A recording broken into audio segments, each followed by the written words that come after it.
Okay ma'am. हाँ वो second class की नहीं हुई मैम रिकॉर्डिंग? नहीं हुई है, मैंने आपको अपलोड नहीं की है। ओके। वहां से डाउनलोड करनी पड़ेगी मुझे लैपटॉप में, तो पहले थर्ड सेमेस्टर के डाउनलोड चल रहे थे ना, इसलिए आपके नहीं हुए थे। तो ओके आज ही मैम। करना था, पर आज भी वो पीएचडी का थोड़ा सा काम था तो रह गया। ठीक। हाँ, पर मैं कर दूंगी आपको, वो भी भेज दूंगी। ठीक है मैम। ठीक। तो उसमें जो सिद्ध क्षेत्र है, वो 5 प्रकार के सिद्ध क्षेत्रों का वर्णन हमने देखा था, है ना। सिद्ध क्षेत्र यानी जहां से तीर्थंकर का निर्वाण होता है। ठीक। तो वो 5 सिद्ध क्षेत्र भले ही आप उसमें इंफॉर्मेशन में दे सकते हैं। ये पहला प्रश्न है। अब दूसरा प्रश्न है, हम जैन त्योहार देख रहे हैं ना। हाँ मैम। हाँ हाँ, जैन त्योहारों की विशेषताएं बताइए। कल हमने देखा ना, पहले स्लाइड में 9 विशेषताएं थी। हाँ, वो फीचर्स। हाँ, फीचर्स बराबर। अगर ये प्रश्न आता भी है, जैन त्योहारों की विशेषताएं बताए, तो 5 मार्क में ही आएगा, आपको 9 पॉइंट वो सफिशियंट है। ठीक। और तीसरा प्रश्न है, किन्हीं 2 त्योहारों की विस्तार से जानकारी दे या विस्तृत जानकारी दे। किन्हीं 2 त्योहारों की, ये शॉर्ट नोट्स में आ सकता है, ओके। किन्हीं 2 जैन त्योहारों की विस्तृत जानकारी दे।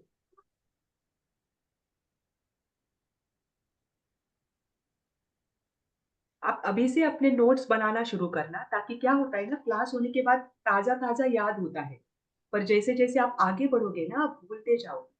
इसीलिए आपको ये 3 प्रश्न दिए हैं कि आप अपना क्वेश्चन बैंक तैयार करके रखो, तो आपका करते करते ही लर्न भी हो जाएगा।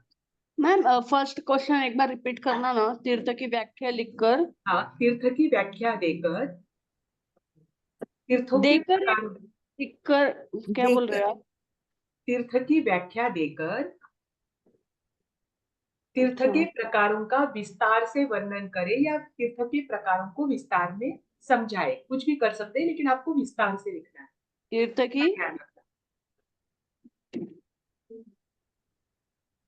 मैम एक बार ये फर्स्ट क्वेश्चन का एक बार आंसर बता सकते हैं, मतलब कैसे फ्रेम करेंगे हम लोग?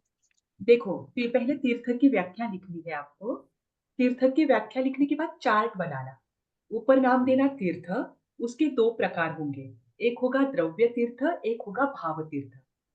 उसे ही उसमें ही आप ब्रैकेट में लिखना, द्रव्य तीर्थ को ही श्वेतांबर परंपरा मानती है स्थावर तीर्थ, और भाव तीर्थों को श्वेतांबर परंपरा में नाम आता है जंगम तीर्थ।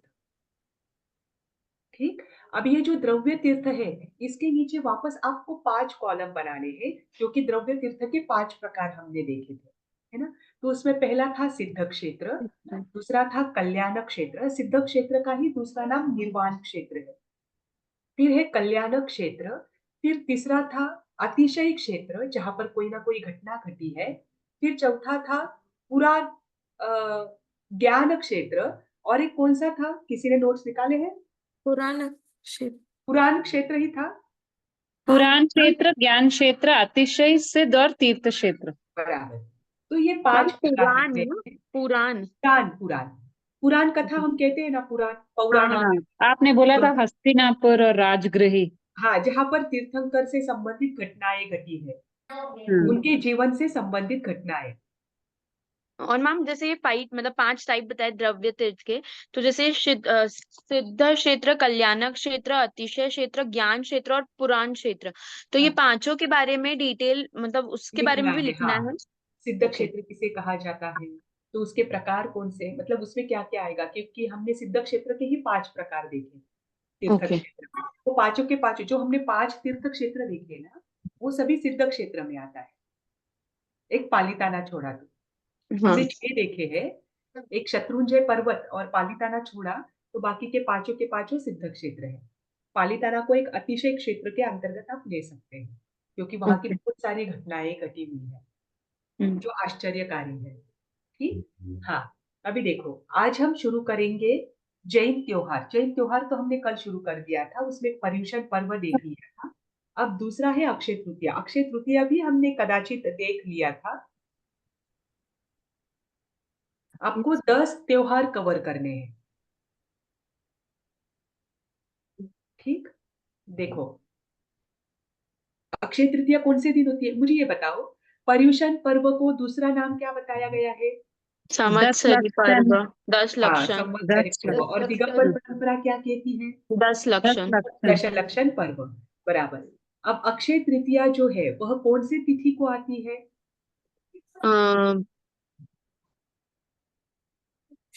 वैशाख शुक्ला तृतीया को। तृतीया है ना, तो तृतीया तो आएगा। हाँ, वैशाख शुक्ला तृतीया को अक्षय तृतीया आती है। उसका सबसे बड़ा महत्व क्या है कि इस अवसर पिनी काल के प्रथम तीर्थंकर का प्रथम पारना उस दिन हुआ था। ऐसे कोई तीर्थंकर को छोड़कर किसी अन्य महापुरुष को कभी भी तीर्थंकर का शब्द या विशेषण नहीं लगा है। मात्र श्रेयांस कुमार, कौन से श्रेयांस कुमार?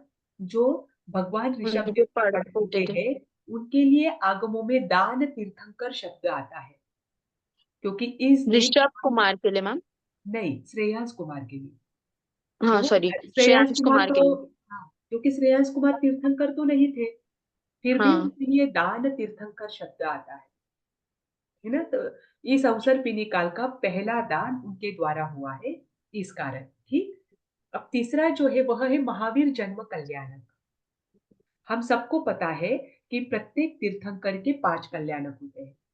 ये तो मात्र भरत और ऐरावत में होते हैं। देखिए, जो कर्म भूमियां है, कर्म भूमियां कौन सी है? भरत क्षेत्र, ऐरावत क्षेत्र और महाविदेह क्षेत्र, है ना। ये सारी कर्म भूमियां है। जहां कर्म भूमि होती है वहीं पर तीर्थंकर का जन्म होता है ना। तो जो भरत और ऐरावत, इन 2 क्षेत्रों में जो तीर्थंकरों का जन्म होता है, वहां पर तीर्थंकर को तीर्थंकर ही बताया जाता है। लेकिन महाविदेह क्षेत्र में जब तीर्थंकर का जन्म होता है तो वहां पर उन्हें तीर्थंकर कहा जाता है क्या? नहीं, वहां नहीं। के तीर्थंकर को विहरमान कहा जाता है। वो महाविदेह क्षेत्र के तीर्थंकर है। तो जो भी तीर्थंकर भरत और ऐरावत क्षेत्र में होते हैं, उनके 5 कल्याणक होते हैं। पर महाविदेह क्षेत्र में इसकी नियमा नहीं है। वहां पर 2 या 3 भी उनके कल्याणक हो सकते हैं। जरूरी नहीं है कि उनके 5 के 5 कल्याणक हो। ठीक। पर 5 कल्याणक नियमा कहाँ के तीर्थंकरों का होता है? भरत क्षेत्र के तीर्थंकरों का। ठीक। अब मैम, भगवान ऐरावत महावीर, में भी हाँ, ऐरावत और भरत क्षेत्र समान है। दोनों। ओके। हाँ, जब भरत क्षेत्र में 24वें तीर्थंकर का जन्म हुआ है तो ऐरावत क्षेत्र में भी 24वें तीर्थंकर का ही जन्म हुआ। वो तो दोनों भी स्थितियां समान है। जैसे अभी यहाँ 5वां आरा चल रहा है, वहां भी सेम 5वां आरा ही चल रहा है। उधर भी हुंडा अवसर पे निकाल ही है ना? हाँ हाँ हाँ, क्योंकि अवसर पे निकाल तो सभी और है ना। Okay okay. हाँ। और इतना फर्क बस इतना है कि ऐरावत क्षेत्र सबसे उत्तर भाग में है, उत्तरार्ध में है, और भरत क्षेत्र दक्षिणार्ध में है। मतलब दक्षिण, सबसे दक्षिण भाग में, बीचों बीच मेरू पर्वत है जम्बू द्वीप के, और यस। एकदम टोक में उत्तर साइड में, जैसे नॉर्थ साइड ऊपर आती है ना, वैसे उत्तर साइड में ऐरावत क्षेत्र आता है, और एकदम साउथ में जो भरत क्षेत्र है वो आता है। इसीलिए ऐरावत और भरत क्षेत्र के दोनों भी तीर्थंकर हो, दोनों भी महापुरुष हो, ये कभी एक दूसरे को मिलते नहीं। ठीक? हाँ। भगवान महावीर का जन्म कल्याणक कौन से दिन मनाते हैं हम? भगवान महावीर का जन्म कल्याणक पर्युषण के 5वें दिन शायद। हाँ, ये तो उनके हम पर उपकार है इसलिए उस दिन मनाते हैं। पर वास्तव में भगवान महावीर का जन्म कल्याणक कब होता है? चैत्र सुदी 13। 13। हाँ, चैत्र सुदी 13 को रामनवमी जो होती है ना अप्रैल में, उसके बाद चौथा दिन, उस दिन क्या होता है? चैत्र सुदी 13 होता है, और तब भगवान महावीर का वास्तविक जन्म कल्याणक होता है। मैम, और जो ये पालना जी का करते हैं तब वो जन्म का नहीं होता है? वो जन्म, उनका जन्म ही मनाते हैं, पर ये उनके शासन में हम हैं, इसीलिए उनके हम पर उपकार है, इसीलिए 8 दिनों के भीतर भी एक बार जन्म कल्याणक उनका मनाया जाता है। ओके, बट उस टाइम पे उनका कुछ कुछ भी नहीं था ऐसा? नहीं। और कभी मैंने कुछ ग्रंथ पढ़े थे, पर वो जो उनकी जो तिथियां है ना वो संगत नहीं होती है, इसलिए मैंने आपको वो बात नहीं बताई। एक बार मैंने ग्रंथ में पढ़ा था कि 24 तीर्थंकरों में मात्र भगवान महावीर ऐसे हैं कि जिनका गर्भहरण हुआ। तो हाँ इसीलिए उनके 2 माता पिता है।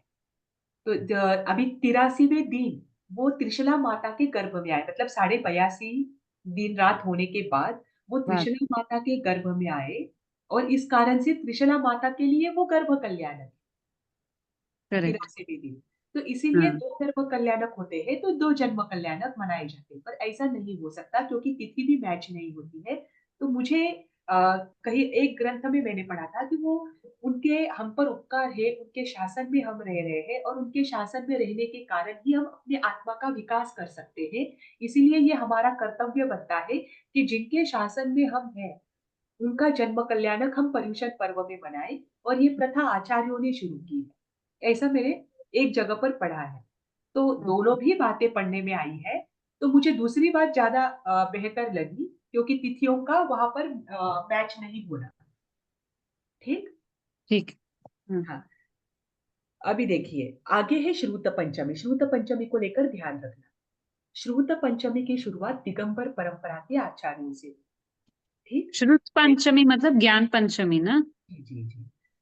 ओके। श्रुत पंचमी, ज्ञान पंचमी जो दिवाली के बाद आती है, हाँ वो नहीं, ये ज्येष्ठ महीने की है। ज्येष्ठ महीने की पांचम को आती है। देखो, जिस दिन अभी बीच में आपको प्राकृत दिवस का आपने कभी सुना है क्या, कि प्राकृत भाषा दिवस जिस दिन मनाया जाता है? अभी बीच में एक प्राकृत भाषा दिवस हुआ, या फिर ज्ञान अमृत पर्व अभी पूरे विश्व में जिस दिन मनाया जाता है, ज्येष्ठ शुक्ला पंचमी को। ओके। वास्तविक श्रुत पंचमी जो है, जो दिगंबर परंपरा के अनुसार बहुत बड़ा त्योहार है, ये आता है ज्येष्ठ शुक्ला पंचमी को। क्यों? उसके पीछे उनकी एक कहानी है। ठीक। अभी आपको एक पिक्चर नजर आ रहा होगा। इस पिक्चर में आचार्य है, और दो उनके सामने 2 शिष्य बैठे हैं। एक है पुष्पदंत और एक है भूतबली। इनके नाम पुष्पदंत और भूतबली नहीं थे, वो तो उनको बाद में देवताओं ने दिए। अब ये जो आचार्य है, ये आचार्य जो गिरनार पर्वत आदि है सौराष्ट्र में, वहां के गुफा में थे। ठीक। तो उन्होंने देखा कि अब मेरा अंतिम समय नजदीक आया है, और ये आचार्यों के पास द्वादशांकी का एकदेश ज्ञान था। देखो, दिगंबर परंपरा का कहना है कि संपूर्ण द्वादशांगी का विच्छेद हुआ है। वो आगमों को नहीं मानते। ठीक। वो मानते किसे है? जो परमागम आचार्य कुंद कुंद द्वारा लिखित है, पंच परमागम, और आचार्य धरसेन आदि, गुणधर, वट्टकेर आचार्य, इनके जो ग्रंथ है, जो कि शौर सेनी प्राकृत में है, उनको वे आगम के रूप में मानते हैं। जो 32 आगम या 45 आगम श्वेतांबर परंपरा मानती है, उन्हें दिगंबर परंपरा नहीं मानती। उनका ये कहना है कि सभी के सभी अंगों का विच्छेद हुआ है। मात्र जो 12वां है दृष्टिवाद, जिसके 14 पूर्व है, उस 12वें दृष्टिवाद का एक देश का ज्ञान शेष रहा था, और उस ज्ञान के आधार पर कुछ ग्रंथ लिखे गए हैं। वही ग्रंथ उनको मान्य है। ठीक। उनके अनुसार आचारांग सूत्र भी क्या है? विच्छेद हुआ है। तो ये जो आचार्य थे, इन्होंने जाना कि अब क्या होने वाला है, मेरा अंतिम समय निकट आया है, क्योंकि इनको द्वादशांगी का एक देश ज्ञान था। सोचो आप, पूरा ज्ञान नहीं। द्वादशांगी में 12वां दृष्टिवाद अंग है, उसका मात्र एक देश, एक ही पार्ट का ज्ञान था। और उन्होंने सोचा कि अगर ये ज्ञान मैं आगे के शिष्यों को नहीं दूंगा, तो सभी का सभी श्रुत विच्छेद हो जाएगा, कुछ भी ज्ञान नहीं बचेगा। तो आगे के जीव अपना कल्याण कैसे करेंगे? ये धर्म कैसे टिकेगा? तो उन्होंने क्या किया, अपने एक शिष्य के साथ समाचार भेजा। दिगंबर परंपरा के जो संप्रदाय के साधु संत है, उनका सम्मेलन चल रहा था। वहां पर समाचार भेजा कि 2 योग्य शिष्यों को मेरे पास श्रुत ज्ञान के लिए भेजा जाए। ठीक। तो इन्होंने 2 मुनियों की परीक्षा लेकर उनके पास श्रुत ज्ञान के लिए उनको भेजा। अब आचार्य ने देखा, देखो आप, हाँ, इनकी 2 घटनाएं वहां पर मौजूद है। आचार्य सुबह सुबह स्वप्न देखते हैं कि 2 जो सफेद बैल है, वो आते हैं, और वो आकर क्या करते हैं, मेरे पास जितना धन धान्य, मतलब धान्य है, जितना मेरे पास आहार है, उनको ग्रहण कर लेते हैं। तो तभी वो आचार्य समझ जाते हैं निमित्त ज्ञान से कि आज जो दो मुनि मेरे पास आने वाले हैं, दो शिष्य मेरे पास आने वाले हैं, वे सर्वथा योग्य है ज्ञान देने के लिए, फिर भी मुझे उनकी परीक्षा करना आवश्यक है, क्योंकि ये ज्ञान किसी को भी नहीं दिया जाता था। वो भी देखा जाता था कि जिसे हम ये ज्ञान दे रहे हैं वे सर्वस्वी योग्य है या नहीं है। अगर अयोग्य है तो वो ज्ञान भी क्या कर सकते हैं, वो उसको उत्सूत्र प्ररूप ना करके मिथ्या भाषण में क्या कर सकते हैं, लोगों को गलत धारणाओं में डाल सकते हैं। इसीलिए ज्ञान सभी को नहीं दिया जाता था। अब ये दो मुनि आए उनके पास, तो वो आचार्यों ने उनकी परीक्षा ली और उन दोनों को क्या कहा कि आपको दोनों को बेला बेला करना है, दो दो उपवास करने हैं, और आपको मैं एक मंत्र देता हूँ, उस मंत्र से आपको मंत्र को सिद्ध करके आपको इसकी देवी जो है ब्राह्मी देवी, उसे आपको प्रसन्न करना है ताकि मैं आपको ज्ञान दूं। ठीक। अब ये दोनों मुनियों को क्या करते हैं, एक एक मंत्र देते हैं। अब दोनों मुनि क्या करते हैं, दो दो उपवास करके निरंतर उस मंत्र की साधना करते हैं, मंत्र की आराधना करते हैं। अब मंत्र की आराधना करने के बाद देवी प्रसन्न भी हो जाती है उनकी स्थिरता देखकर, उनकी एकाग्रता देखकर। परंतु जो मुनि है, उनके दोनों के पास एक एक देवी आती है, तो एक होती है काली और एक होती है एक का कान नहीं होता है और एक की आंख नहीं होती है। ठीक। मतलब दोनों को एक अंग विकृत होता है। अब ये दोनों मुनि सोचते हैं कि कोई भी देवी देवता विकृत शरीर वाला नहीं होता। देवी देवता हमेशा अच्छे शरीर वाले, दिव्य शरीर वाले होते हैं। अगर इनका ये ऐसे रूप में ये देवी हमारे सामने आई है, तो कहीं ना कहीं क्या है, हमारे मंत्र में कुछ गलती हुई है। ठीक। हाँ। तो ये क्या करते हैं, मंत्रों को देखते हैं, और मंत्रों को देखने के बाद उनको पता चलता है कि किसी मंत्र में हीन अक्षर है और किसी में अधिक अक्षर है। तो वो दोनों मंत्रों में से वो अक्षरों को निकालकर पुनः बेला करके देवी की आराधना करते हैं, और जब पुनः देवी आती है तब वो वास्तव में अच्छे रूप में आती है, और वो दोनों आकर गुरुदेव को बताते हैं सारी घटना। तो फिर इनको यकीन हो जाता है कि अब ये दो मुनिराज जो है वो वास्तव में ये ज्ञान प्राप्त करने योग्य है। उस समय जो दृष्टिवाद का जितना एक देश का ज्ञान उनको था, वे संपूर्ण ज्ञान इन मुनियों को देते हैं। और जब मुनि को पता चलता है, मतलब जो बड़े मुनिराज है, उनको पता चलता है कि अब मेरा अंतिम समय नजदीक आ गया है और बहुत वर्षों से ये दोनों मुनिराज मेरे पास है, अगर उनको पता चल गया कि अब मेरा अंतिम समय है, तो ये मुझे छोड़कर नहीं जाएंगे। तो वो क्या करते हैं, इन मुनियों को आदेश देते हैं कि आपको अब यहाँ से विचरण करना चाहिए। तो वो दो मुनिराज समझ नहीं पाते हैं, पर गुरुदेव की आज्ञा से वो दोनों भी विचरण कर देते हैं। और विचरण करने के बाद दोनों मुनि अलग अलग जगह जाते हैं। एक उज्जैनी की ओर जाते हैं। एक मिनट।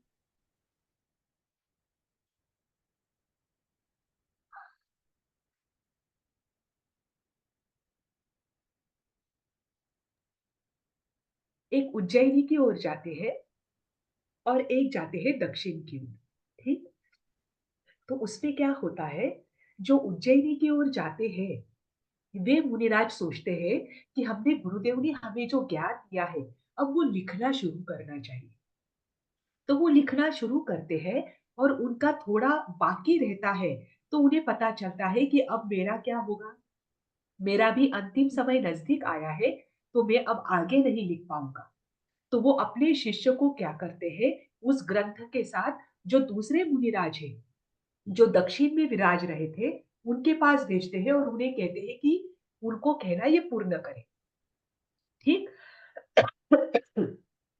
तो वो शिष्य क्या करता है, जो मुनिराज है उनके पास जाकर उन्हें देता है, और वो जो ग्रंथ है वे दूसरे मुनिराज पूर्ण करते हैं।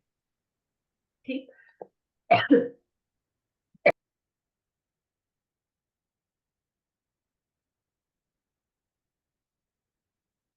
वे दूसरे मुनिराज पूर्ण करते हैं, और उस ग्रंथ का नाम रखा जाता है षट खंडागम।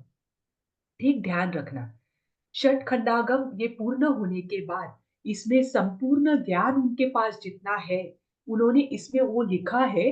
तो उसी दिन जो पूरा संघ है वो आकर उस ग्रंथ की पूजा करता है, और वो दिन होता है ज्येष्ठ शुक्ला पंचमी का दिन। जैसे ही यहाँ पर उसकी पूजा होती है, तो जहां पर जो पहले जिन्होंने शुरुआत की थी उस ग्रंथ की, जो आचार्य पुष्पदंत है, उनके पास उस ग्रंथ को लेकर ले जाया जाता है और वहां जाकर भी वो क्या करते हैं, उस ग्रंथ की पूजा करते हैं। तब से दिगंबर परंपरा इस दिन को श्रुत पंचमी के रूप में मनाती है।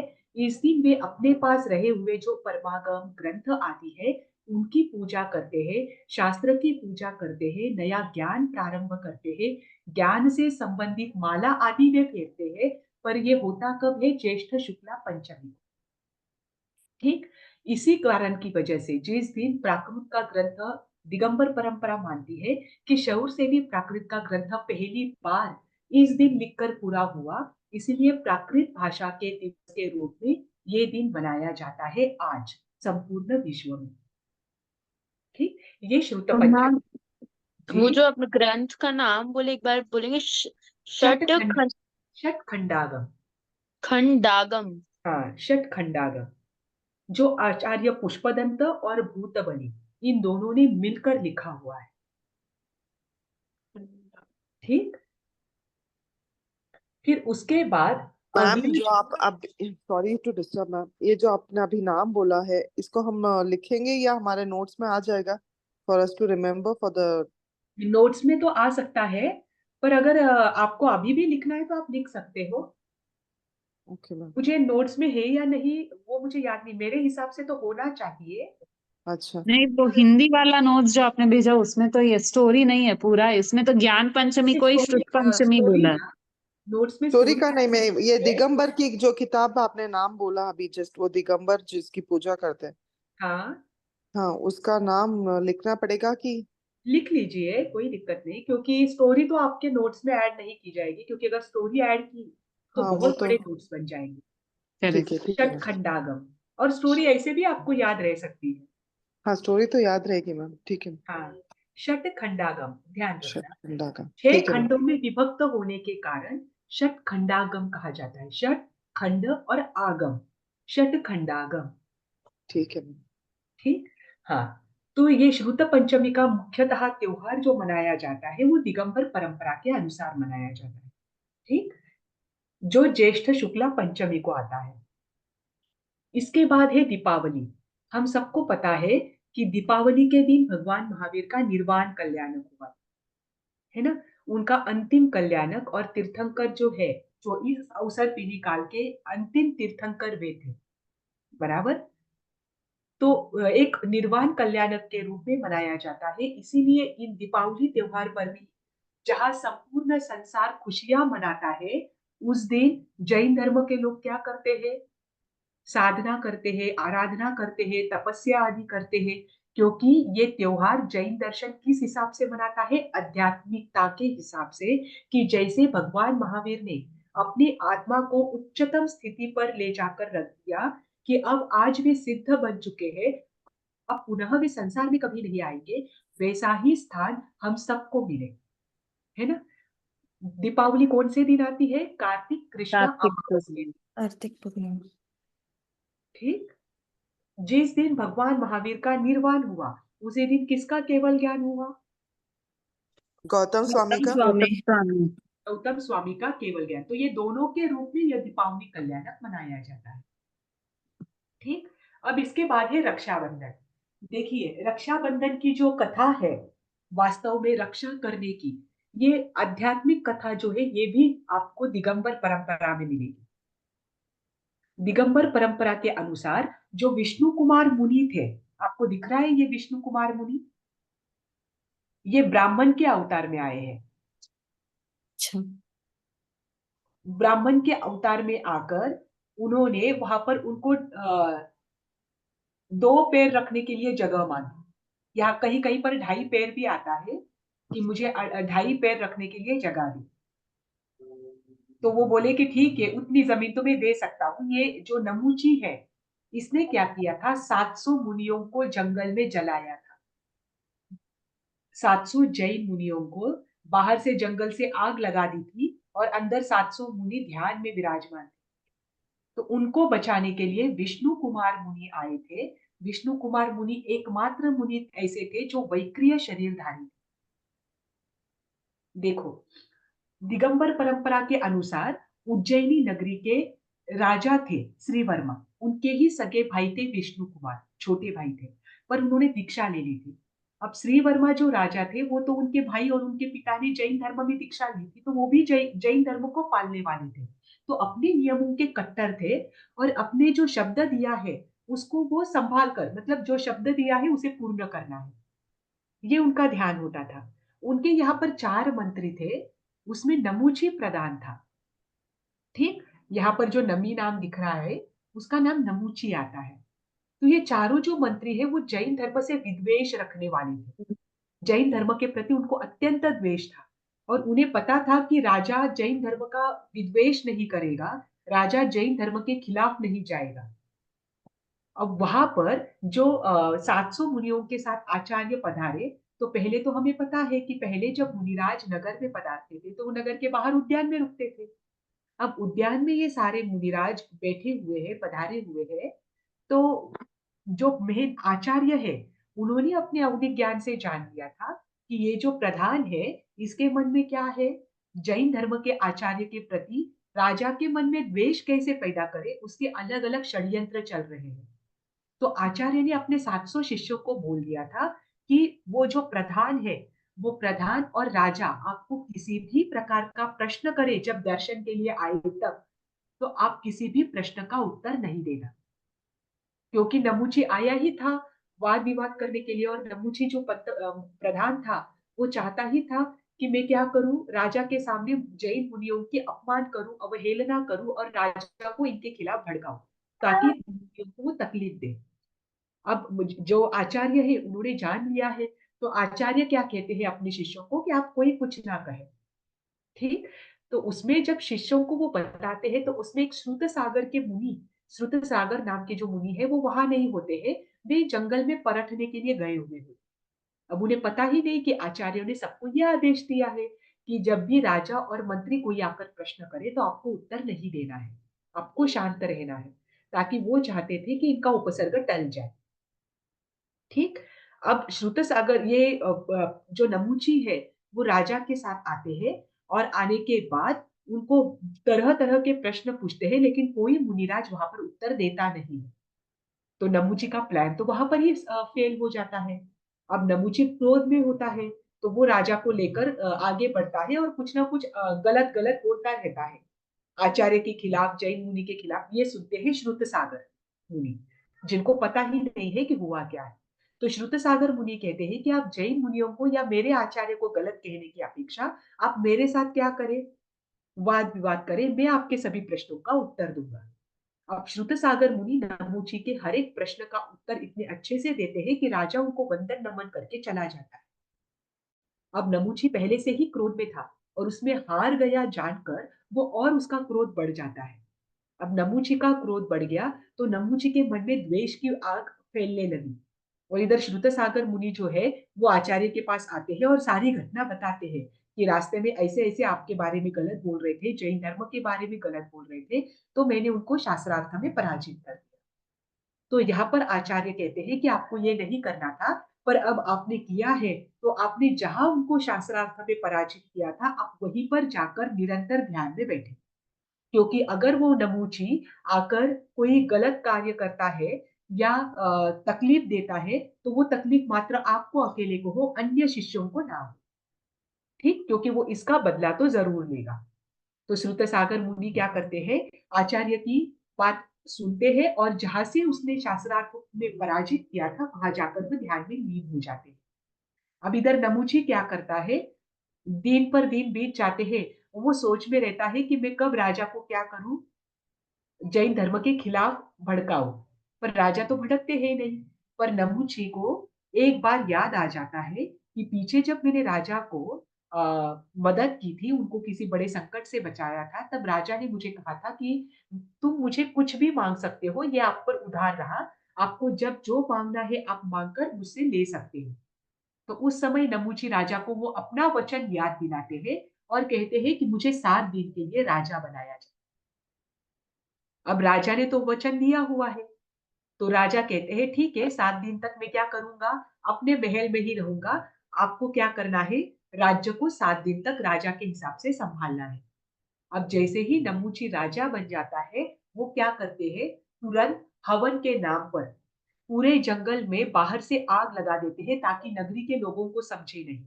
अब नमूची सोचता है कि अंदर में रहे हुए 700 मुनिराज, जब आग की लपटें उनको लगेगी तब उनकी चीखें निकलेगी।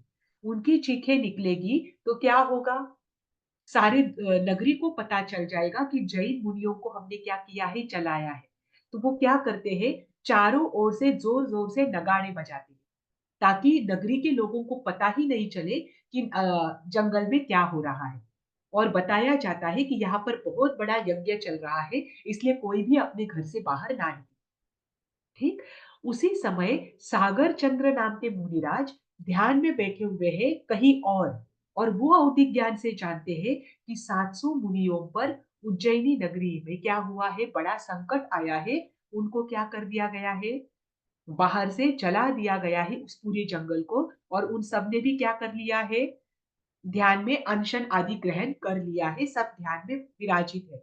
तो उस समय सागर चंद्र मुनिराज जो है, जो अवधि ज्ञान से ये सब देखते हैं, वे अपने शिष्य को विष्णु कुमार मुनि के पास भेजते हैं, क्योंकि उनको पता था कि इस भरत क्षेत्र में अभी एक ही मुनिराज है जिनको वैक्रिय शक्ति जो लब्धि है वो प्राप्त है। तो उनके पास भेजते हैं और कहते हैं कि आपको अपनी वैक्रिय लब्धि का उपयोग करके इन 700 मुनिराजों को बचाना है। ठीक, तो विष्णु कुमार मुनि वैक्रिय लब्धि का उपयोग करके वामन अवतार लेकर आते हैं। वामन यानी बोना, हाइट में छोटा होना, जो आपको दिख रहा है ये, वो वामन अवतार और ब्राह्मण का अवतार लेकर आते हैं। वामन यानी एकदम छोटा हाइट बनाकर आते हैं, और उन्हें पता है कि नमूची को जैन मुनियों से क्या है, द्वेष है, तो वो ब्राह्मण का अवतार लेकर आते हैं अपने वैक्रिय लब्धि द्वारा, और आकर नमूची को कहते हैं कि मुझे भिक्षा चाहिए। तो नमूची कहते हैं कि आप, अब नमूची तो खुश है और उसे सामने ब्राह्मण दिख रहा है, जैन मुनि तो दिख नहीं रहे। तो नमूची कहते हैं कि आप जो भी मांगो। तब वो कहते हैं कि मुझे 2.5 पैर रखने के लिए जमीन चाहिए। तो बोलते हैं हाँ, इतनी जमीन तो मैं आपको दे सकता हूँ। तो वो पहला पैर रखते हैं पूरे, मतलब ऐसा कहा जाता है कि पहला पैर वो रखते हैं कहाँ पर, पूरे जम्बू द्वीप पर। मतलब उनका इतना विशाल, अपने वैक्रिय लब्धि के द्वारा इतना विशाल रूप बनाते हैं कि पहला पैर उनका पूरा धरती पर पड़ जाता है, और पैर बोलते हैं कि अब दूसरा पैर में कहाँ रखूं। तो नमूची को ध्यान में आ जाता है कि ये कोई साधारण ब्राह्मण तो है नहीं। नमूची उनको क्षमा मांगते हैं, तो बोलते हैं कि मुझे दूसरा पैर रखने के लिए जमीन चाहिए, तो आप दो। तो वो अपना मस्तक नीचे रख देता है नमूची, और उस समय वे अपने असली रूप में आते हैं, और उसकी सारी जो घटना है नमूची की, वो उनके जो सांसारिक भाई है उनको जाकर बताते हैं। तब उनके सांसारिक भाई नमूची को क्या करते हैं, शिक्षा देते हैं, और ये जो जंगल जल रहा है वहां से मुनियों को सुख रूप से बाहर निकालते हैं। इसीलिए ये कौन से दिन हुआ था, श्रावण शुक्ला पूर्णिमा के दिन। तो इसीलिए दिगंबर परंपरा इसे रक्षाबंधन के रूप में मानती है कि एक संयमी ने 700 संयमी जीवों की रक्षा इस दिन की, उनके संयम की, उनके उत्कृष्ट चारित्र की रक्षा की थी, जैन धर्म की रक्षा की थी। इसीलिए यह रक्षाबंधन का पर्व है। मतलब इसे सांसारिक दृष्टि से ना देखें, इसे आध्यात्मिक दृष्टि से देखें कि उस दिन धर्म की रक्षा हुई है, उस दिन मुनिराजों की रक्षा हुई है, चतुर्वेद संघ की रक्षा हुई है, और रक्षा करने वाले भी मुनिराज हैं। ठीक, मैम ये कब हुआ, श्रावण सुदी? श्रावण शुक्ला पूर्णिमा, श्रावण शुक्ल, ओके मैम। श्रावण पूर्णिमा को रक्षाबंधन आता है ना। Yes ma'am. हाँ, ठीक। अब है आयम्बीर ओली पर्व, इसे बताने की जरूरत नहीं है, ये श्रीपाल और मैना सुंदरी की कथा से संबंधित। ठीक, ये कौन से समय में शुरू हुआ आयम्बीर ओली पर्व? सोज। हाँ, नहीं नहीं, कौन से तीर्थंकर के समय से शुरू हुआ? अच्छा। मैम नेमिनाथ जी का। नहीं, मुनि सुव्रत जी जो 19वें तीर्थंकर है, नहीं 20वें तीर्थंकर है मुनि सुव्रत जी, उनके समय में ये आयम्बिल ओली पर्व श्रीपाल और मैना सुंदरी ने किया था। ऐसा कहा जाता है कि मुनि सूरज जी जो तीर्थंकर है वो 11 लाख वर्ष पहले हुए थे, लेकिन इससे भी अधिक समय होने की संभावना है। ठीक। श्रीपाल का जो कुष्ठ रोग से वो पीड़ित थे, उनको दूर करने के लिए 9 दिन का आयम्बिल ओली, साथ में 9 पद की आराधना, ये करने के लिए आचार्य ने कहा था। और जैसे जैसे वे आराधना में आगे बढ़ते हैं, अपनी ओली में आगे बढ़ते हैं, वैसे वैसे उनकी कंचन जैसी काया क्या हो जाती है, पुनः स्वस्थ हो जाती है और अपना ओरिजिनल रूप उनका बाहर आता है। उसके बाद सबको पता चलता है कि श्रीपाल कोई कुष्ठ रोगी सामान्य मनुष्य नहीं है, श्रीपाल तो एक राजकुमार है, एक राजा का बेटा है ना। तो इसकी कथा तो हम हर बार सुनते हैं, इसलिए इसकी कथा मैं आपको नहीं लेती हूँ। आज तो मुझे जैन फेस्टिवल्स पूरा करना है। ठीक। अभी आगे का है अष्टांगिका पर्व। इसका भी महत्व दिगंबर परंपरा में ज्यादा है। अष्टांगिका पर्व हम भी सुनते हैं, श्वेतांबर परंपरा में भी यह बताया जाता है, लेकिन दिगंबर परंपरा में अष्टांगिका पर्व का विशेष महत्व होता है। वे ये पर्व मनाते ही है, परंतु वास्तव में देखा जाए तो ये पर्व मनुष्यों का है ही नहीं। ये पर्व देवी देवता मनाते हैं।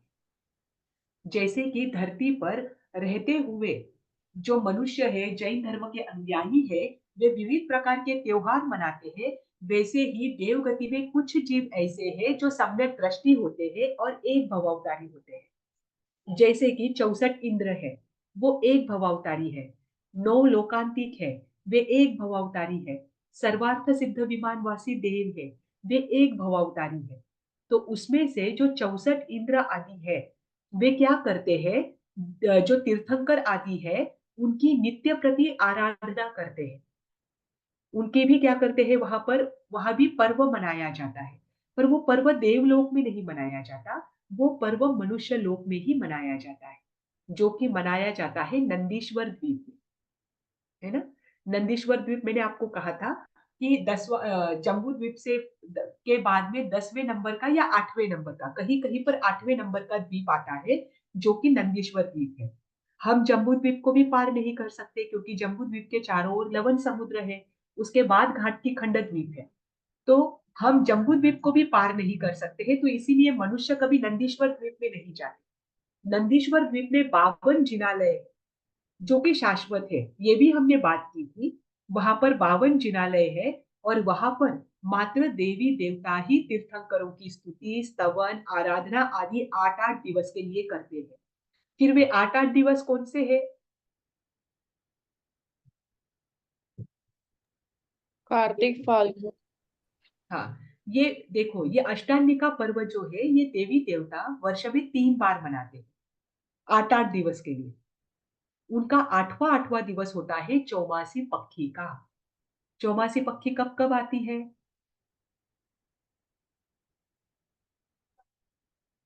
होली के, हाँ, होली एक के दिन। होली के टाइम पे, एक और चातुर्मास बीतने का दिन, चातुर्मास। हाँ। और एक चातुर्मास उठने का दिन। हाँ, दिवाली के बाद 15 दिन। 15 दिन। हाँ, 15 दिन बाद। तो इन इन इन तीनों चौमासी पक्षी में देवी देवताओं के अष्टांगिका पर्व का 8वां दिवस होता है।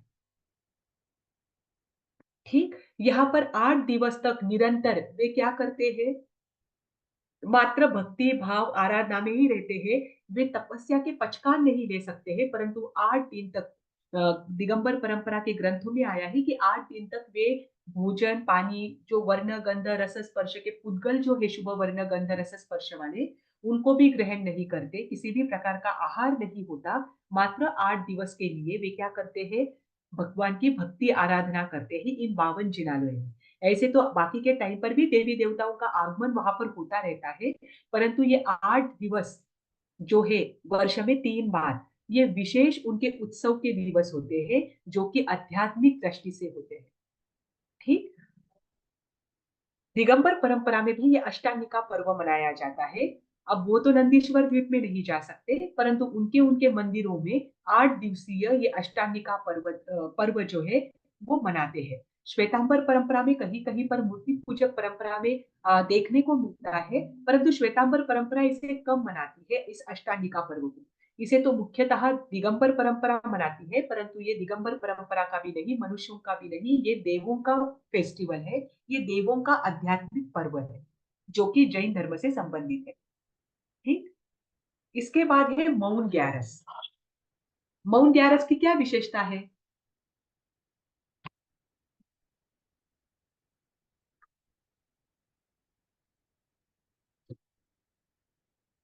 मौन ग्यारस की क्या विशेषता है? 150 तीर्थंकर का कल्याणक महोत्सव होता है। हाँ, 150 तीर्थंकर का, 150 तीर्थंकर। और अभी जो 24 है उसमें से कौन से तीर्थंकर के कल्याणक यहाँ पर आते हैं?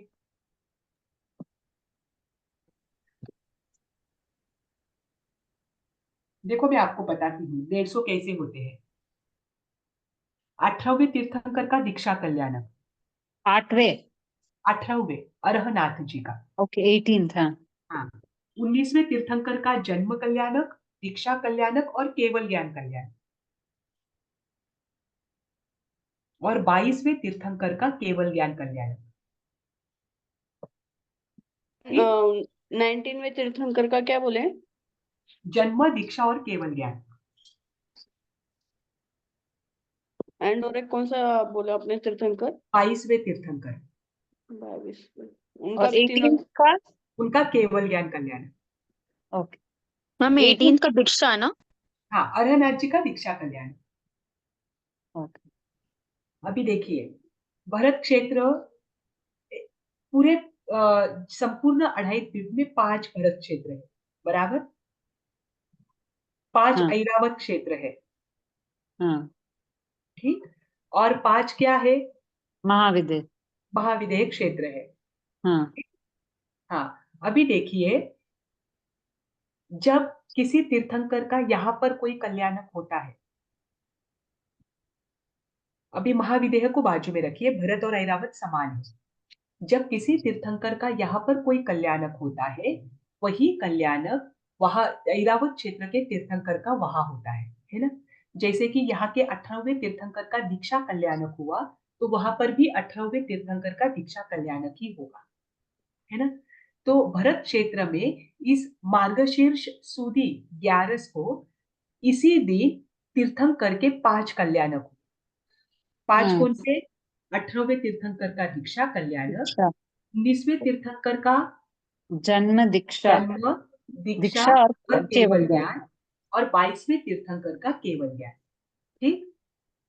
तो वही 5 जो है वो ऐरावत क्षेत्र में भी होंगे, है ना? सेम डे, मार्गशीर्ष सुदी 11 को। अब भरत क्षेत्र कितने हैं कुल 2.5 द्वीप में? 5। 5। तो प्रत्येक भरत क्षेत्र में मार्गशीर्ष सुदी 11 के 5-5 कल्याणक होंगे। तो 5 भरत क्षेत्र में कितने कल्याणक हुए? 25। 25। 5 ऐरावत क्षेत्र में कितने कल्याणक होंगे? 5 कल्याण। 25 उधर भी। उधर भी 25 होंगे। हाँ। ये 50 हुए, ये हाँ। 50 वर्तमान के, ये 50 भूतकाल के, और यही 50 भविष्य काल के। ऐसे 150 तीर्थंकर का कल्याणक भी मतलब भरत और ऐरावत क्षेत्र क्या इस दिन मनाया जाता है। उनके बस कहीं कहीं पर आपको नाम दिए गए हैं। तो भूत, देखो, भविष्य और वर्तमान मतलब? भूतकाल में भी इसी दिन 5 तीर्थंकर का कल्याणक हुआ, और भविष्य में भी उत्सर्पिणी काल में भी इसी दिन 5 तीर्थंकर का मतलब 5 कल्याणक इसी दिन।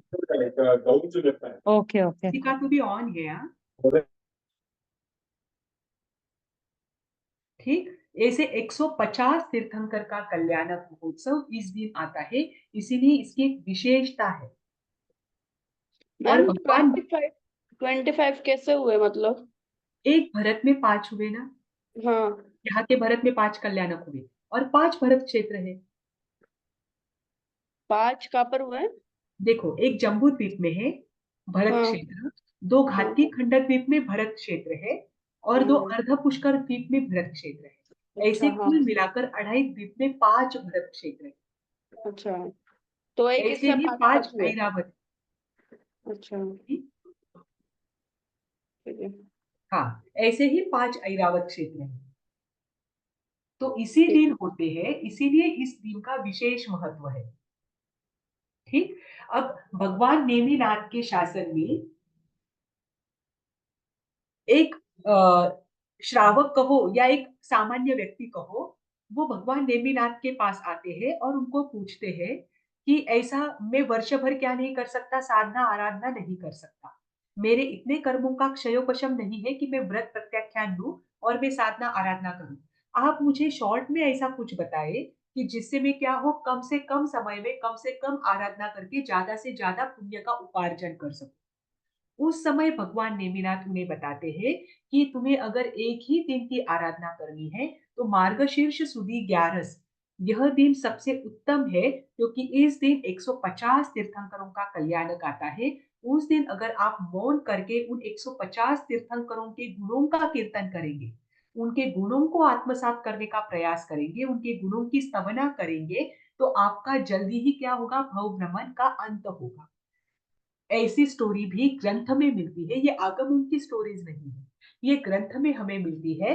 तो इसीलिए मौन 11 की एक विशेष क्या बोलते हैं उसे, एक विशेष प्रकार का ये पर्व है कि जब आप कहते हैं कि आप वर्ष भर में कुछ नहीं कर पाते हैं, तो एक संवत्सरी का पर्व हो कि उस दिन आप प्रतिक्रमण अवश्य करें, आलोचना अवश्य करें। और दूसरा है मौन 11, इस दिन आप मौन करके 150 तीर्थंकर के कल्याणक को याद करें, उनकी माला फेरे, तो आप जल्द से जल्द क्या कर सकते हैं, अपने भव भ्रमण को कम कर सकते हैं। ठीक, इसलिए भी मौन 11 का विशेष महत्व है। इस दिन उपवास किया जाता है। उपवास करने के बाद 150 जो तीर्थंकर है उनकी मालाएं फेरी जाती है और दिन भर मौन रखी जाती है। और 11 को, मार्गशीर्ष सुदी 11 को आने के कारण इसे मौन 11 कहा जाता है। ठीक, फिर है अनंत चतुर्दशी। अब अनंत चतुर्दशी की शुरुआत जो है वो भी 14वें तीर्थंकर अनंतनाथ भगवान के समय में हुई है। अनंत चतुर्दशी के दिन भी विशेष, ये दिगंबर ट्रेडिशन मानता है, दिगंबर परंपरा मानती है कि अनंत चतुर्दशी के दिन अगर कोई जीव उपवास करता है और उस दिन विशेष रूप से साधना आराधना करता है, तो वह जल्द ही क्या कर सकता है, अपने भव भ्रमण को मिटाकर अपने अंतिम लक्ष्य को भी प्राप्त कर सकता है और सांसारिक दुखों को भी नष्ट कर सकता है। इसे भी लेकर दिगंबर परंपरा के ग्रंथों में एक कथा आती है कि भगवान अनंतनाथ का समोशरण चल रहा था और उस समय सोमिल नाम का एक ब्राह्मण था जो अत्यंत दरिद्र था।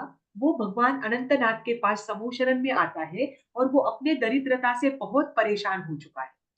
तो वो भगवान अनंतनाथ को मतलब पूछता है कि मैं ऐसा क्या करूं जिससे मेरी दरिद्रता भी नष्ट हो और मेरे पाप भी नष्ट हो। तो उस समय उनके यहाँ पर ये कहा गया है कि भगवान अनंतनाथ कहते हैं कि अनंत चतुर्दशी जो आगे आएगी, जो कि भादव की चतुर्दशी होती है, तो उस दिन अगर तुम उपवास करो 14 वर्ष निरंतर, तो तुम क्या कर सकते हो, अनंत पुण्य का उपार्जन कर सकते हो और जो पाप आज तक तुमने इकट्ठे किए हैं उनकी भी निर्जरा कर सकते हो। परंतु ये निर्जरा करनी है तुम्हारे आध्यात्मिक उत्थान के लिए। अगर 14 वर्ष निरंतर करते हो तो तुम बहुत जल्द भव भ्रमण मिटा सकते हो। इस दरिद्रता के बारे में ना सोचो, जो भव भ्रमण में तुम भटक रहे हो उसके बारे में सोचो। तो सोमिल ब्राह्मण क्या करता है, सोमिल ब्राह्मण कौन सा, भगवान अनंतनाथ के समय हुए, जो भगवान नेमिनाथ के समय हुए वे नहीं, ध्यान रखना ये अलग अलग है। तो वो सोमिल ब्राह्मण जो है वो सोचता है कि मैं भी कितना अभागी हूं कि मैं जो सांसारिक दरिद्रता है उसको नष्ट करने के लिए भगवान के पास गया हूं, और भगवान तो क्या कर रहे हैं, मेरा भव भ्रमण मिटाने के लिए मुझे उपाय बता रहे हैं, तो मुझे वो करना ही चाहिए। तो वो जो सोमिल ब्राह्मण है वो क्या करता है, अनंत चतुर्दशी के दिन 14 वर्ष तक निरंतर उपवास करता है और उस दिन पूरे भक्ति भाव के साथ साधना करता है। जैसे जैसे उसके वर्ष आगे बढ़ते हैं वैसे वैसे उसकी श्रद्धा बढ़ती जाती है, और जब उसकी श्रद्धा बढ़ती है तब उसके दृष्टिकोण में एक सम्यक्त्व आता है, सम्यक दृष्टिकोण उसका बन जाता है। तो वो मरकर क्या होते हैं, चौथे देवलोक में जाते हैं, और चौथे देवलोक में जाकर वहां से पुनः क्या होते हैं, वे भरत क्षेत्र में अरिंजय विद्याधर के नाम से जन्म लेते हैं। जो विद्याधर होते हैं वे विद्याधर श्रेणियों में रहते हैं। इन्हें विद्याधर क्यों कहा जाता है, ये भी मनुष्य होते हैं लेकिन ये विशेष प्रकार के मनुष्य होते हैं क्योंकि ये अपनी विद्याओं के आधार से जीते हैं। जैसे कि हनुमान, हनुमान सामान्य मनुष्य नहीं थे, ये विद्याधर थे। ठीक, तो ये विद्याधर के रूप में, अरिंजय नामक विद्याधर के रूप में वे मनुष्य के रूप में जन्म लेते हैं और उस जन्म में वे मोक्ष को प्राप्त करते हैं। तब वे अपनी कथा बताते हैं कि मैंने क्या किया था, उस समय में सम्यक्त्व की प्राप्ति की थी, ये तपस्या कर कर। ऐसी कथा दिगंबर परंपरा में अनंत चतुर्दशी को लेकर आती है। और अनंत चतुर्दशी का जो दिन है वो दिगंबर परंपरा का संवत्सरी का दिन होता है, क्षमापना का दिन होता है। उनके दशलक्षण पर्व का वह अंतिम दिवस होता है, तो इसीलिए भी उनकी एक विशेष मान्यता वहां पर है। ये दोनों भी बातें दिगंबर परंपरा में ही दी गई है। ठीक, आज हमने कौन से पर्व देखे जैन त्योहार कुल मिलाकर? पहला हमने देखा पर्युषण पर्व और दशलक्षण पर्व। लक्षण। दूसरा अक्षय तृतीया, जो वैशाख शुक्ल तृतीया के दिवस आता है। तीसरा है महावीर जन्म कल्याणक, जो हाँ, जो भगवान महावीर का क्या है, जन्म दिवस है। कब आता है? हाँ, कब चैत्र शुदी तेरस, बराबर। श्रुत पंचमी, जो दिगंबर ज्येष्ठ शुक्ल, ज्ञान पांचम।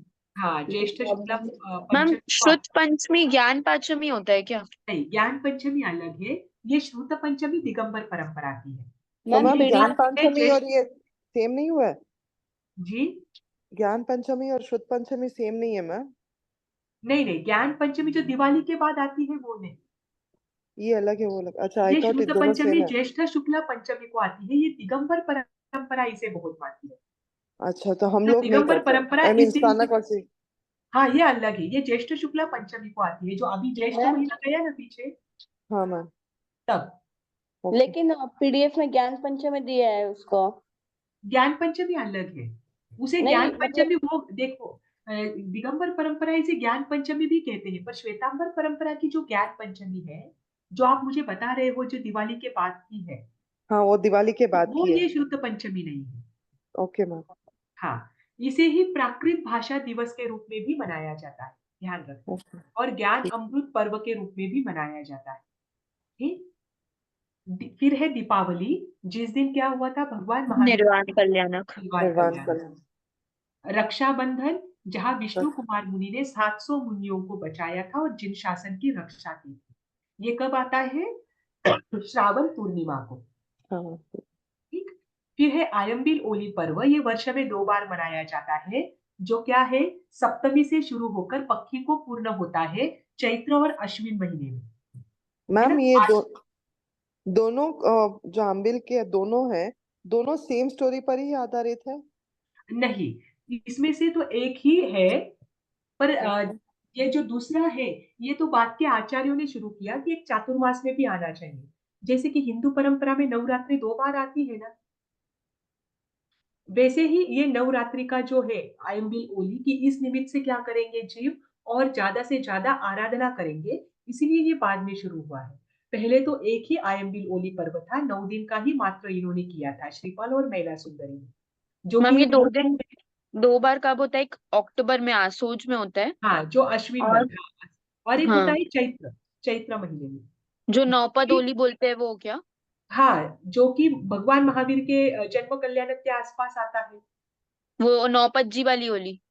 हाँ, दोनों भी नौपद की होली ही होती है, अच्छा, पर ओके। एक इसमें गर्मी के दिनों में आती है, चैत्र महीने, हाँ, चैत और एक ओके। चातुर्मास में आती है। जो हाँ, तो वो एक्चुअल श्रीपाल सप्तमी से स्टोरी है वो पक्षी। चैत्र की है। जी जो श्रीपाल और इनकी स्टोरी है वो चैत्र की है। हाँ, वो चैत्र, मेन चैत्र की है। Okay ma'am. हाँ और मैम ये सप्तमी से पंचमी पक्षी तक होता है क्या? हाँ, सप्तमी से लेकर पक्षी तक होता है, दोनों समय में। ओके। हाँ, फिर अष्टानिका पर्व, जो वर्ष में 3 बार मनाया जाता है। वास्तव में ये उत्सव किसका है? देवों का है। देवों का तो है। दिगंबर परंपरा के लोग भी इसे मनाते हैं वर्ष में 3 बार। और इन अष्टानिका यानी अर्थ ही क्या है? 8 दिवसीय, 8 है ना, दिवस। अष्टानिका शब्द में। तो ये जो पर्व है ये 8 दिवसीय होता है, और वर्ष में 3, इनका 8वां दिवस जो है वो कब कब आता है? तीनों चौमासी पक्षी के दिन। चौमासी पक्षी। हाँ, तो मैम ये आखिरी दिन ये आखिरी अष्टानिका दिन, पर्व हाँ, होता है। जो चौमासी पक्षी का जो दिवस होता है, ये अष्टानिका पर्व का 8वां दिवस होता चौमासी पक्षी मतलब इनका 8वां दिवस। है। हाँ, लास्ट। ओके। और है मौन ग्यारस, जो मार्गशीर्ष सुदी ग्यारस को होती है। इस दिन 150 तीर्थंकरों का कल्याणक के रूप में ये प्रसिद्ध है और नेमिनाथ भगवान के समोशरण शासन को लेकर भी कथा इसके संदर्भ में मिलती है, जो कि ग्रंथों में आती है। और लास्ट है अनंत चतुर्दशी, ये भी दिगंबर परंपरा में बहुत प्रमुख है, श्वेतांबर परंपरा भी मानती है। श्वेतांबर परंपरा के भी लोग इस दिन उपवास करते हैं। बहुत सारे लोग ऐसे हम देखते हैं कि जो अनंत चतुर्दशी को उपवास भी करते हैं और 14 वर्ष का जो व्रत दिगंबर परंपरा में दिया है वो यहाँ पर भी करते हैं श्वेतांबर परंपरा में। परंतु ये जो कथा है इसकी अनंतनाथ भगवान के समोशरण में हुई, ये कथा जो है ये दिगंबर परंपरा के ग्रंथ में मिलती है। ठीक। मैम हाँ तो मौन ग्यारस के दिन 18, 19 और 22 तीर्थंकर का कल्याणक का है ना? हाँ, पर 19 में जो तीर्थंकर है ना उनके 3 कल्याणक है। हाँ, जन्म दीक्षा और केवल। हाँ, तो ऐसे कुल मिलाकर 5 कल्याणक है। अच्छा, हाँ। तो मैम जैसे आपने बताया था कि 5 भरत, 5 ऐरावत और 5 महाविद्या, तो जैसे भरत और ऐरावत में सेम चलता है, मतलब जैसा भरत में वैसा ऐरावत में, तो 5 हाँ कल्याणक एक क्षेत्र में, तो ऐसे 5 क्षेत्र में तो 25 हो गए ना? हाँ, 25 ओके। भरत के और 25 ऐरावत के, ऐसे तो 50 मैम है। ये तो 50 हुए, तो फिर आप 150 तीर्थंकर का कल्याणक तो बोले ना? वर्तमान काल के 50, भूतकाल के 50 और भविष्य काल के 50, इसी दिन 5 कल्याणक हो गए भविष्य में भी, और इसी दिन भूतकाल में 5 कल्याणक हुए।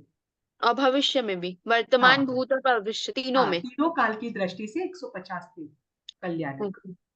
हम्म। और मैम जो आपने बताया था तीर्थ क्षेत्र, वो सिद्ध, अतिशय, ज्ञान, पुराण, हाँ तो वो उसमें कल्याणक भी आता है क्या? हाँ, एक कल्याणक क्षेत्र है ना। बट एक्चुअली पीडीएफ में नहीं है मैम, वो आपने जो पीडीएफ भेजा में है नहीं है उसमें। क्या वो नहीं, पीडीएफ कल्याणक पहले क्षेत्र। बनाई हुई है। ठीक है, उसमें क्या क्या नहीं होगा ना आप मुझे बता दीजिएगा, हाँ मैम, मैं आपको वापस बताती आपको हूँ। कुछ अलग हाँ तैयार करके भेज और दूंगी। मैम जैसे, और जो 2 त्योहार के आपने बोला है जानकारी देना है, तो अभी जैसे दिगंबर के अनुसार देना है, श्वेतांबर के अनुसार? ऐसे कुछ नहीं है, आपकी जो स्टडी है वो दिगंबर और श्वेतांबर दोनों परंपरा के अनुसार चलती है, तो आपको जो कंफर्टेबल लगे आप उसके अनुसार कर सकते हैं, ठीक है इसमें कोई मैम। मैम मनाही नहीं है। कितना, लाइक क्या मार्क्स का रहेगा वो जो ये तीनों क्वेश्चन, मतलब अप्रोक्स ऐसा? इसमें से तो ज्यादातर तो 5 मार्क की कुछ रहेंगे, और जहाँ विस्तार से तीर्थ का आता है वो 9 मार्क के लिए भी आ सकता है, बाकी दोनों प्रश्न 5 मार्क के लिए आएंगे। और मैम मतलब भाव फर्स्ट वाला तीर्थ। जो व्याख्या आप बोले, हाँ हाँ, तीर्थ के तीर्थ। विभिन्न प्रकार बताना है? हाँ, और जहाँ पर ओके। जो आपको कहा है कि चार्ट बनाकर करना है, ओके, वो 9 मार्क्स बात के लिए आ हमेशा ध्यान सकता है? रखना। देखो, आपका जो पेपर का पैटर्न होता है ना, 50 हम्म। मार्क का आपको पेपर आता है। ठीक, हम्म। 50 मार्क आपके इंटरनल होते हैं, असाइनमेंट हम्म। और प्रेजेंटेशन और आपके प्रेजेंटिंग है। ठीक, हम्म। तो 50 मार्क का जो पेपर होता है ना उसमें आपको 5 मार्क के 5 प्रश्न आते हैं, आपको 4 लिखने होते हैं। अच्छा, ओके। ठीक, 9 हम्म। मार्क के 3 प्रश्न आते हैं, आपको 2 लिखने होते हैं, और एक 12 मार्क का प्रश्न आता है, उसको कोई ऑप्शन नहीं होता। ठीक, अब इसमें 9 मार्क का और 12 मार्क का जो प्रश्न है ये कभी भी ऐसे सीधे सीधे नहीं दिखता, इनका एक आप स्ट्रक्चर ही तैयार करके रखना। हमेशा पहले प्रस्तावना आपकी आएगी, उसके बाद आपका विश्लेषण रहेगा और लास्ट में आपका उपसंहार रहेगा। विश्लेषण में आपका मुख्य आंसर रहेगा। प्रस्तावना आप लर्न करके ही रखना। एक विषय का टॉपिक जैसे तीर्थ के बारे में पूछा है तो तीर्थ का महत्व आप प्रस्तावना में लिख सकते हो। फिर विश्लेषण में आपका जो मुख्य आंसर जो अभी आपने बताया, जो उसका मुख्य आंसर है वो विश्लेषण में आएगा, और उपसंहार में आप शॉर्ट में 3-4 लाइन में बता सकते हो कि आपने पूरा आंसर क्या लिखा है। लेकिन ये फॉर्मेट हमेशा याद रखना कि 9 और 12 मार्क का प्रश्न हो तो इस फॉर्मेट में ही आपको आंसर लिखने हैं। तो वो सिस्टमैटिक भी लगता है और आपको समय कम लगता है और अच्छे से हो जाता है। और मैम जैसे भाव तीर्थ के बारे में क्या लिखेंगे? जैसे द्रव्य में सिद्ध, कल्याणक, अतिशय, ज्ञान आ गया, तो तो भाव में? तो भाव तीर्थ यानी जो जंगम तीर्थ है, ये जो हमारे साधु साध्वी जी भगवंत है या जिनवानी है, तो दिगंबर अच्छा, परंपरा उसमें फिर जिनवानी को कॉलम भी। वॉलम, कॉलम वॉलम नहीं बनाना ना उसमें कोई? नहीं, उसके तो कॉलम बनेंगे ही नहीं ना, बस उसमें आप इतना लिख सकते हो। तीर्थ की जहां व्याख्या होती है तो उसके 3 लक्षण बताए थे। 3 लक्षण क्या बताए थे? जो संताप को शांत करता है, तृष्णा को शांत करता है, और मल पंक से रहित होता है, मलिनता से रहित होता है। तो ये जो भाव तीर्थ है, यहाँ ये भी चाहे जिनवानी हो चाहे साधु जी साध्वी जी भगवंत हो, ये हमारे संताप को भी शांत करते हैं, तृष्णा को भी शांत करते हैं, और हमारी आत्मा को भी क्या करते हैं, निर्मल बनाने का कार्य करते हैं। इसीलिए इनको भाव तीर्थ के अंतर्गत लिया गया।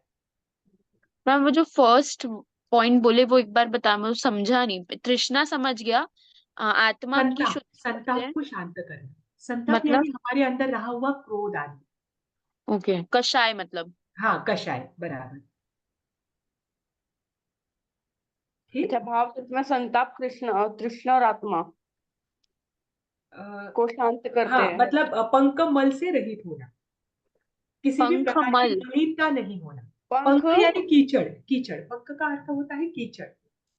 तो किसी भी प्रकार का जो कीचड़ है, जैसे कि हम सांसारिक बंधन में है, तो संसार से मुक्त कराने का कार्य ये जिनवानी करती है या फिर साधु साध्वी जी भगवंत करते हैं। तो इसीलिए इनको भी भाव तीर्थ कहा है। ठीक है मैम। हम्म, मैम मैं आपको पीडीएफ का भेजती हूँ, क्या क्या नहीं है तो फिर आप अपना अपडेट जी जी, मुझे भेज देना उसमें फिर। विशेषताएं भी नहीं है पीडीएफ में मैम। क्या?